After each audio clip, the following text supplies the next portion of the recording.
All right, it's Anthony Iannarino, and I have to talk about Outbound before I talk about how you ask for and obtain referrals.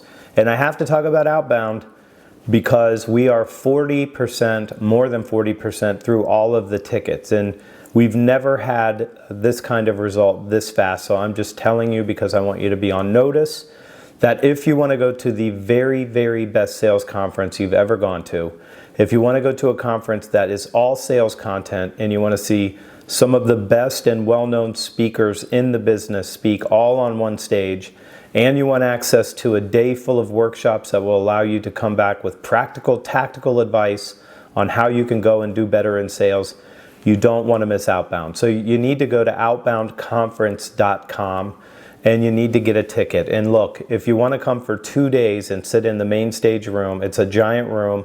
There's 200 feet of video monitors in front of you. Everything is huge and way overblown and overdone, and the energy is amazing, and the speakers are amazing. I can't even describe it to you, but if you've been, then you know this, and if you haven't been, you'll find out when you get there that this is the real deal. So if you want a sales conference, this is where to go.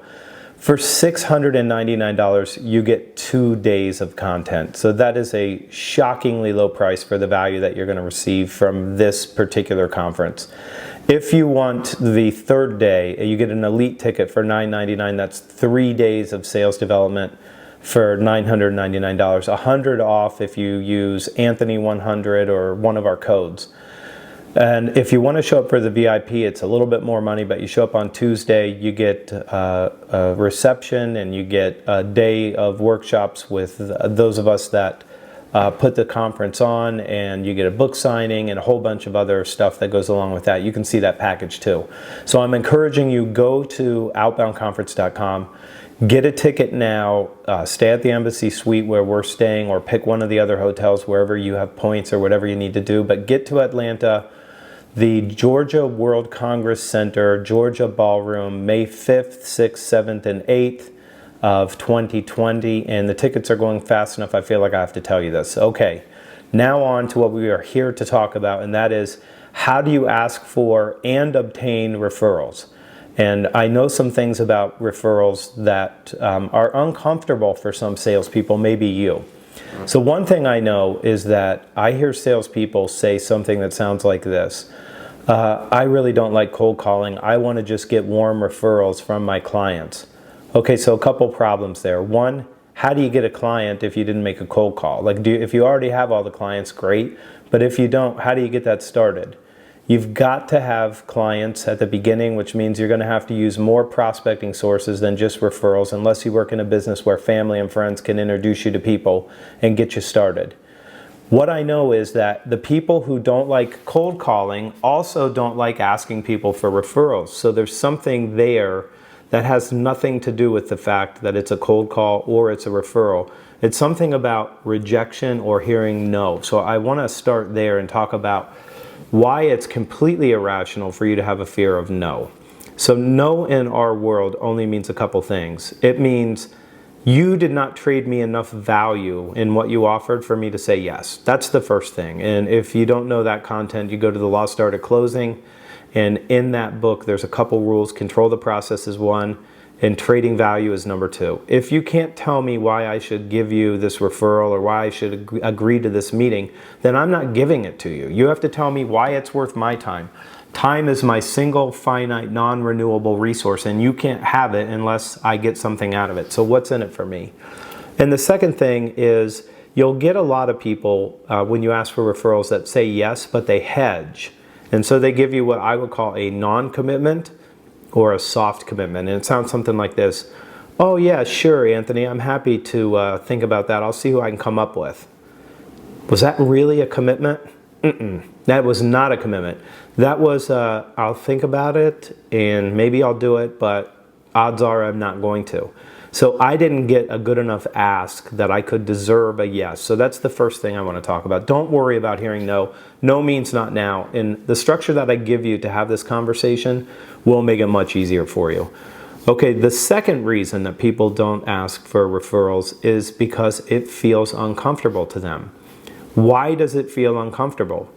We're past the no part, so it's something else. The reason it feels uncomfortable is because you waited way too long to ask. And what happens is you sell the client, you do good work for them, you don't follow up, you don't make sure that they're 100% satisfied, you don't show up with new value, and 5 months goes by, and then 6 months goes by, and then 9 months goes by, and you're like, man, I'd really like to ask them for a referral, but I haven't talked to them in 9 months. So now it feels like an imposition. I'm showing up out of nowhere going, give me a referral. And here's the root cause of this. The value that you created degrades over time. So you did a great job for me 9 months ago, but I haven't had any real value created from you or by you in the last 9 months. So you've detached your ask from the value that you created. And if you want to ask for a referral, you have to attach it to the value that you created. That's the secret to getting this done, is you've got to do that. So let me tell you how to do this in a way that will make sense to you and make you super effective at this. The first thing is you start this process when you sign the contract. All right, and you're going, Iannarino, that's really early to ask for a referral. I didn't say you're asking. What I said is you start the process when you're signing the contract. So you're going to say something like, my business operates on referrals and by word of mouth.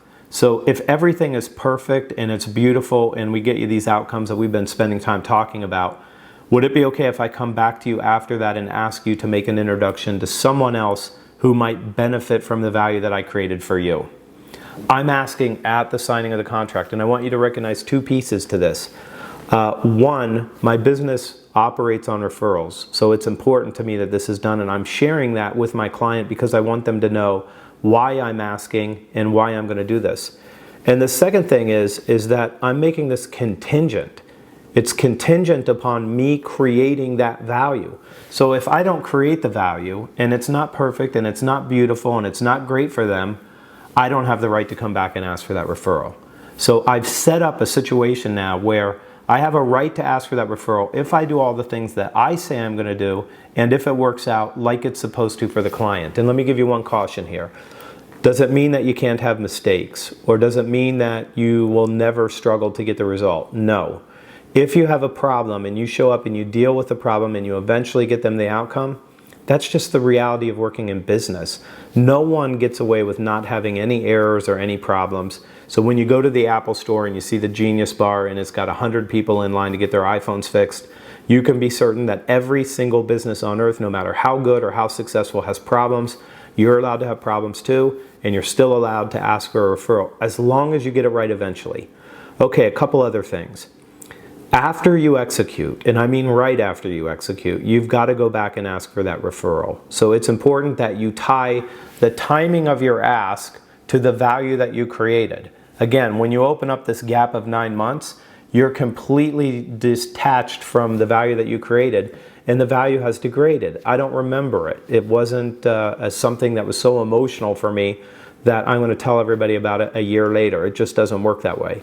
And the second thing that you have to do is you have to forestall their concerns about you being a smarmy, self-oriented, pushy salesperson.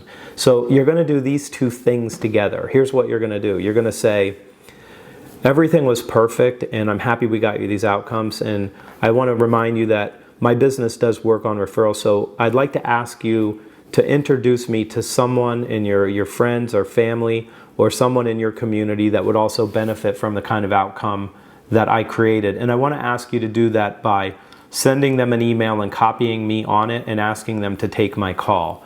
And before you say yes to that, I want to promise you that I'm not going to pitch them. I'm not going to ask them to buy anything from me. I just want an introduction so that if they decide that this is something that they want to do, they'll know me and think of me first. And I promise I'll do or say nothing that would embarrass you in any way, shape, or form. You'll be very happy with the outcome that I get them if in fact they decide to do something. Who could you introduce me to? And that's the ask.